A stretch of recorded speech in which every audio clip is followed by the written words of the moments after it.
प्रसन्नता का कारण है नरेंद्र मोदी। नारायण नारायण। नरेंद्र मोदी? ये नरेंद्र मोदी कौन है मुनिराज?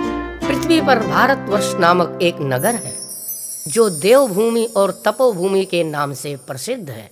हम आपका आशय नहीं समझे मुनिराज, कृपया विस्तार से बताइए। भारतवर्ष नामक प्रांत जो वर्षों से आतंक के नीचे दबा हुआ था, हर भारतवासी अब तक डर डर के जी रहा था। भारतवासियों के कष्टों को देखने और समझने वाला कोई नहीं था। फिर अब क्या हुआ मुनिराज? कई दशकों के बाद नरेंद्र मोदी नामक व्यक्ति का अवतरण हुआ है भारत की पावन भूमि पर। हे मुनिराज, आप ये क्या कह रहे हैं? ये नरेंद्र मोदी कौन है? पतित पावन पुण्य आत्मा है नरेंद्र मोदी। भारतवर्ष के सिंहासन पर लगातार दूसरी बार विराजमान होने जा रहा है ये। हे मुनिराज, इससे पहले भारतवर्ष के सिंहासन पर कौन विराजमान था?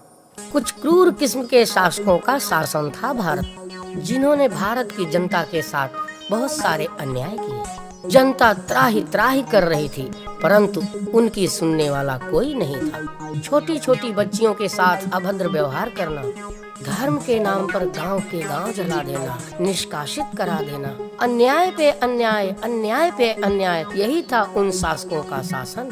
हे नारद, क्या इतने क्रूर शासकों का शासन है पृथ्वी लोक पर? क्रूरता की सारी हदें पार कर रखी थी उन शासकों ने। अब जाकर उन शासकों पर अंकुश लगाने वाला कोई मिला है, वो है नरेंद्र मोदी। इस नए शासक नरेंद्र मोदी में क्या क्या विशेषताएं हैं मुनिराज? हे राजन, इस व्यक्ति का जन्म ही इसी उद्देश्य से हुआ है कि भारतवासियों को क्रूर शासकों की क्रूरता से मुक्त कराएं। जैसे रावण का वध करने के लिए श्री राम ने अवतार लिया था, कंस का वध करने के लिए श्री कृष्ण का अवतार हुआ था। जब जब भारतवर्ष में अन्याय बढ़ा है, तब तब किसी महाशक्ति का अवतार हुआ है। इस बार महाशक्ति के रूप में नरेंद्र मोदी ने अवतार लिया है पापियों का अंत करने के लिए। नारायण नारायण। ये तो बड़ी प्रसन्नता की बात है नारद जी। लगातार दूसरी बार असुरों के ऊपर विजय प्राप्त की है नरेंद्र मोदी ने।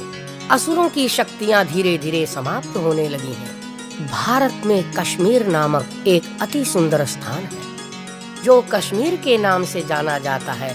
वहाँ के बासिंदों को धर्म के नाम पर मार काट कर भगा दिया गया था। अब उन भगाए हुए लोगों को पुनः स्थापित